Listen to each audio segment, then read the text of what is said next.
Estimado público, un cordial saludo para todos ustedes, espero se encuentren bien, ojalá sea de su agrado este video, no olviden darle like, suscribirse y activar la campanita para estar al pendiente de nuestras actualizaciones y compartir el video. Dicho esto, comencemos. En esta ocasión hablaremos acerca de la Revolución Mexicana de 1910. Como fundamento introductorio hablaremos brevemente del Porfiriato, que por sus grandes contradicciones que lo caracterizó, derivó en el movimiento revolucionario donde surgieron grandes figuras como Álvaro Obregón, Venustiano Carranza, Plutarco Elías Calles, por mencionar algunos. Estos caudillos fueron representantes de las ideologías progresivas radicales de derecha dentro del movimiento armado, mientras las de la izquierda, democráticas y progresistas, iban a estar tanto Villa, de frente de la División del Norte, y Zapata en el sur, además de la figura de Madero. Porfirio Díaz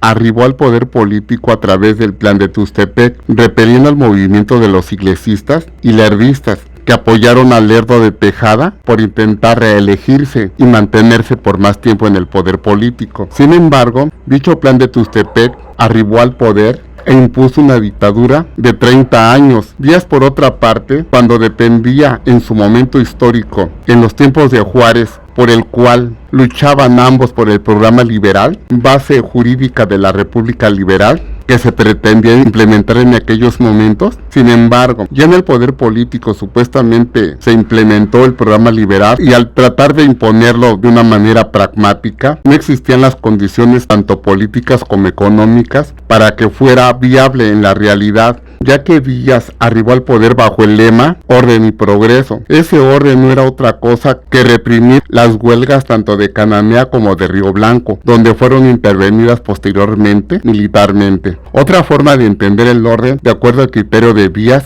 era de imponer la policía rural para controlar y contrarrestar y de algún modo poder regular el sistema de las tiendas de rayas o sistemas de endeudamiento hacia el sector más desfavorecido. Por otra parte, el progreso lo va a entender Porfirio Díaz en el sentido de beneficiar a las clases más conservadores y pudientes del régimen. Es decir, va a favorecer con una política de privilegios, va a beneficiar tanto al clero como al sector de la milicia y por tanto va a crear una red ferroviaria que según Díaz estaba enfocado al progreso del país, y tal intención no era otra cosa que favorecer la inversión extranjera para su propio beneficio de la misma y el control de la materia prima del país. Por tales circunstancias y demás se va a dar el movimiento armado a través del Plan de San Luis, donde al frente de esto iba a estar Francisco I. Madero. Va a estar al frente de dicho plan, por tanto Villa se va a levantar en el norte, Emiliano Zapata se levantó en el sur, por lo que se dieron las primeras hostilidades del movimiento armado en esa primera etapa de la Revolución Mexicana de 1910. No fue tan intensa, ya que Díaz renunció a la presidencia y por tanto huyó del país con destino a Francia, a través del Tratado de Ciudad Juárez de 1911. Por tanto, al suscitarse todos estos eventos históricos, una vez arribada a la presidencia bajo el lema de no reelección, Madero, ya estando por otra parte Díaz fuera del país, ya estando en el poder, Madero, teniendo como vicepresidente a Pino Suárez, al asumir Madero la presidencia, hizo muchos cambios, adoptó un gobierno de carácter conservador, ya que las fuerzas políticas que lo llevaron al poder político simplemente las hizo de lado, y su gabinete lo ocuparon ministros o políticos del sistema del régimen anterior, es decir, del Porfiriato.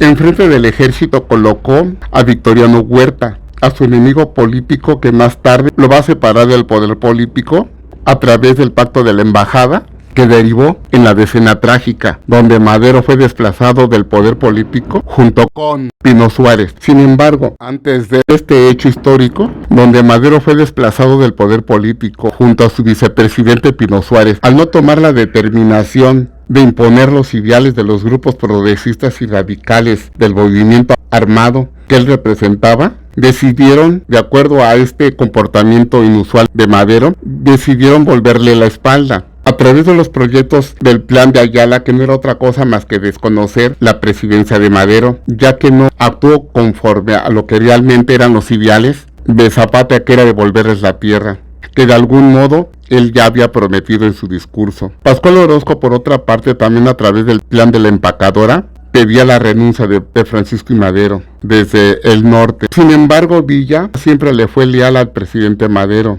y nunca atentó contra él. Él más, sin embargo, nunca aceptó un cargo político dentro del gobierno de este, ya que Villa fue leal a sus ideales y estuvo al frente de la división del norte. Cuando se dieron los actos políticos, usurpación del poder por parte de Victoriano Huerta, se levantó desde el norte Venustiano Carranza, gobernador del estado de Coahuila, a través del Plan de Guadalupe, que desconocía a Victoriano Huerta. Se va a levantar también, por otra parte, Álvaro Obregón, Emiliano Zapata, Francisco Villa, van a ser las cabezas de este movimiento armado en su segunda etapa, la cual va a ser más intensa y radical.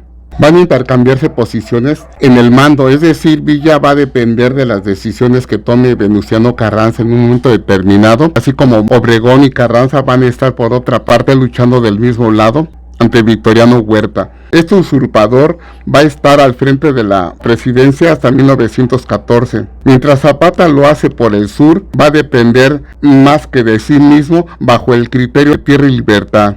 Dichas fuerzas políticas buscaron más que nada desplazar del poder político a Victoriano Huerta. Probablemente dentro del contexto histórico de este movimiento armado pudo haber sido el más violento de toda la Revolución Mexicana de 1910.